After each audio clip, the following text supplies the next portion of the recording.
Hi, I'm Nikita and welcome to my final presentation on the compiler design and implementation CSCI E95. Here's the agenda that I have planned. I would firstly do a demo. I'll give two demos and explaining each of the phases, and lastly explain some bit of my experience. So let me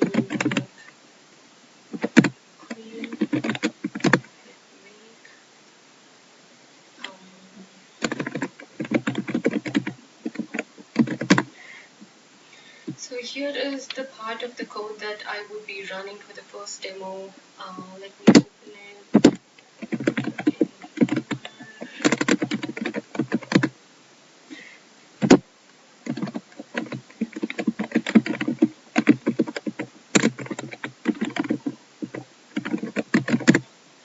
So when I run it with the scanner mode, scanner flag, I can see that I get all the individual tokens, void, syscall, printend.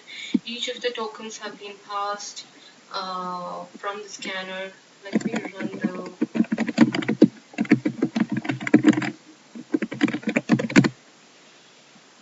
When I run it with the parser flag, the parser phase gets executed, and in this phase, the abstract syntax tree gets created, and you can see that I'm pretty printing the abstract syntax tree here.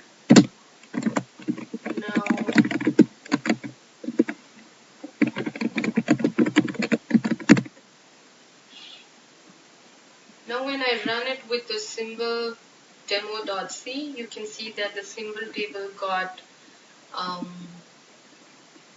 generated, and I'm also having the parse tree along with it. So the main and the NP and this function out here are being put in the global table, and in the main I have a local variable n. And in the parse tree here, it's pretty much printing the same thing, except for for each of the variable, it is telling which symbol table it belongs to. Now,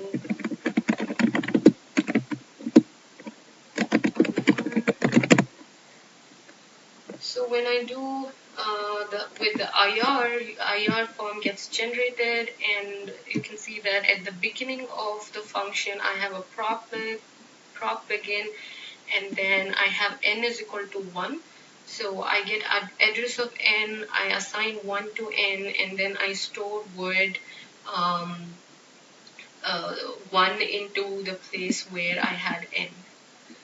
And after that, I'm doing a system syscall here, and I have a variable parameter n. So I'm taking care of n before and then calling print int. Now let me run compiler demo.c.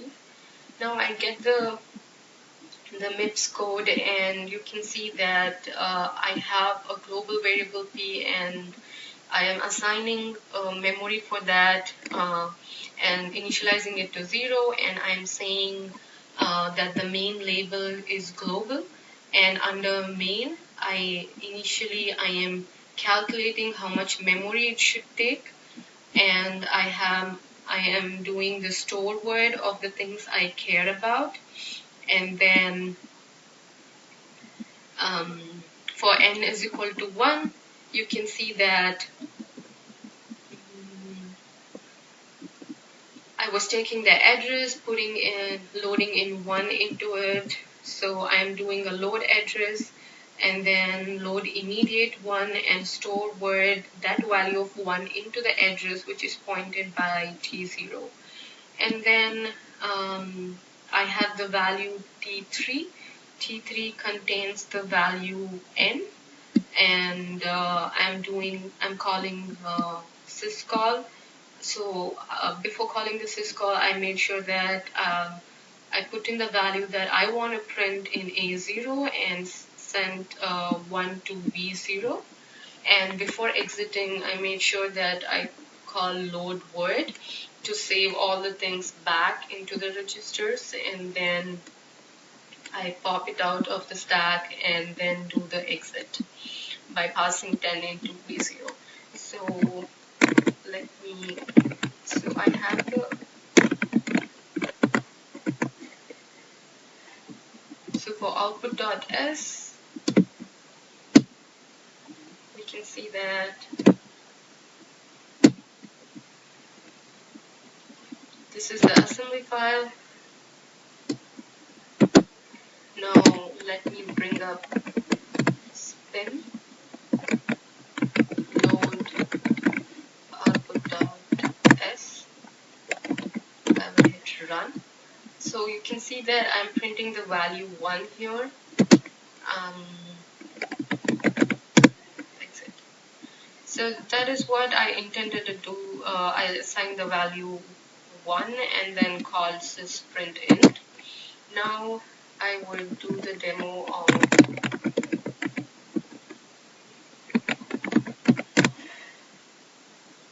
demo 2.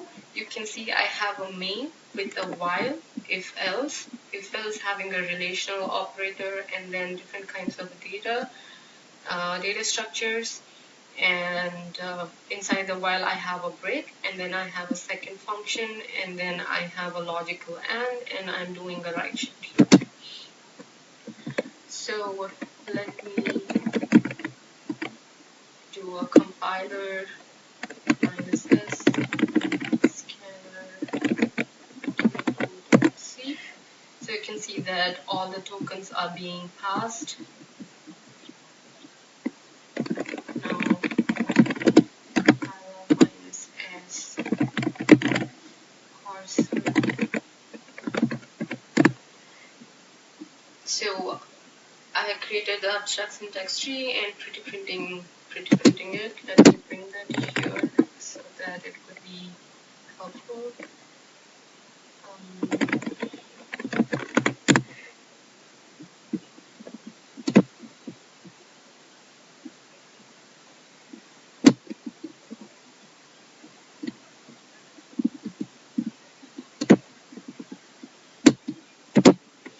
So now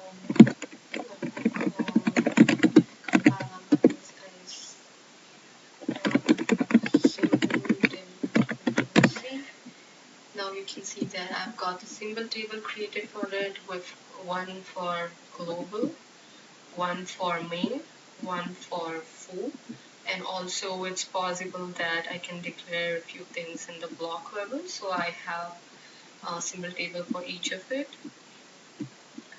And then this pretty printer again is printing the abstract syntax tree with telling you what symbol table each of the variable belongs to. Now